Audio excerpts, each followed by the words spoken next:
Today is day one of no working out. I've told you guys in previous videos that I don't like taking days off from working out because life will throw reasons for you not to work out. And right now is one of those times for me, unfortunately. So about a week ago, I was eating dinner and I was so excited. It was one of my new recipes that I kind of came up with, meatballs and some Italian sausage in a marinara sauce. It's basically, like a sub sandwich without the bun. Sprinkle a little mozzarella cheese on there and it's great. And I was so excited to eat this because it was just something new to eat. When you find those new things to eat on your diet, you get really excited for them. And so I was really excited to eat, and I bit down on a meatball, and there must have been a bone fragment or something in there, because when I bit down, I heard a crunch and just shooting pain all up the side of my jaw. And I couldn't chew on that side of my mouth. It was like shooting pain.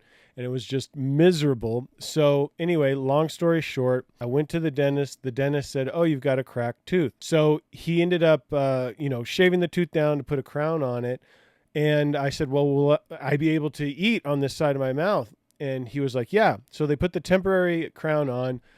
I got home, the numbing agent wore off, and I still couldn't chew on this side of my mouth. It was so bad, shooting pain. So anyway, I go back to the dentist to get the permanent crown put on. I tell him, "Hey, I think there's something wrong with the tooth in front of the tooth that you're putting the crown on, because I can't chew.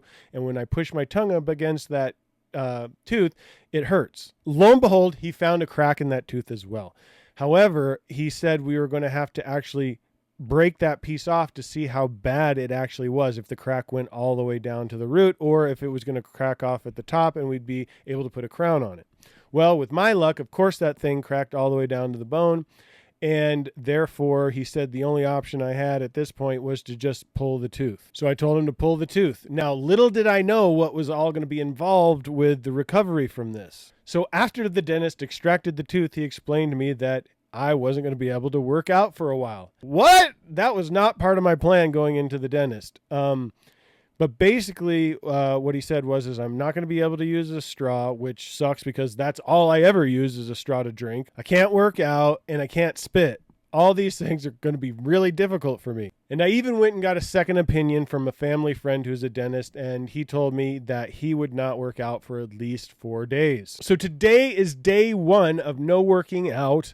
Last night was extremely painful. My jaw was in a lot of pain. But amazingly, when I woke up this morning, there was relatively no pain, and I've been pretty pain-free all day. I mean, there's a dull pain there, but it's nothing major. I could easily work out right now. There's nothing holding me back from working out. And sometimes on this journey, guys, you're going to be faced with decisions to where you've got to decide if you're going to take the doctor's advice or if you think you can power through. And right now, because of what can happen, because of the infection that you can get if you raise your blood pressure after getting a tooth pulled, I'm not going to take that risk. The first dentist told me to take at least 2 days off from working out. Our family friend recommended 4 days. So I'm going to do the 4 days. It's obviously not what I want to do, but I think it's going to be the best thing to do to make sure that this doesn't turn into anything more than what it is. I do not want an infection later on that's going to keep me from working out even longer. So I'm going to bite the bullet and just take the 4 days off. And guys, this is scary, especially when you're starting out on your journey or if you're in the middle of your progress and something like this happens, because it's totally something that completely derail you. I could completely go off diet at this point. We don't know what's going to happen. And I might just continue to want to eat that way. I might get so used to not working out over the next 4 days that I just don't want to work out when I can work out again. This is the exact scenario that can derail you. So I'm going to be tracking everything I'm doing over the next 4 days, but the goal is to be back on track with a vengeance after this next 4 days. We'll see if I can do it. So stay tuned. Be sure to smash that subscribe button, hit the notification bell so you get notified when I upload a new video. Don't forget to hit that like button, and we'll catch you in the next one. Peace.